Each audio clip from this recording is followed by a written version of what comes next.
Ganjam police बड़ धरणर मद विरोधी रेड खलिकोट अंचल रेड चली खलिकोट थाना बादपल्ली पंचायत 15 रु अधिक गाँव में पुलिस चढ़ाऊ कर विपुल परिमाण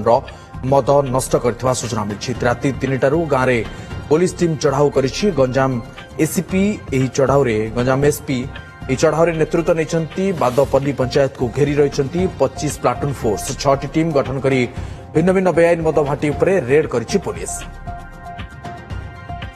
अधिक आलोचना करने सिलु विशाल आम सहित फोन लाइन जोड़ी होती आम प्रतिनिधि सिलु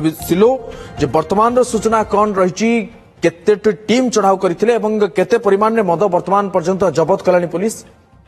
देखो विवर्तन जदि वर्ष वर्ष धरी जो बेआईन मद हाटी चलता रोक लगा लगी गंजाम भिड़ी गंजाम एसपी जी अच्छी शुभेन्दु पात्र नेतृत्व में एक टीम गठन कर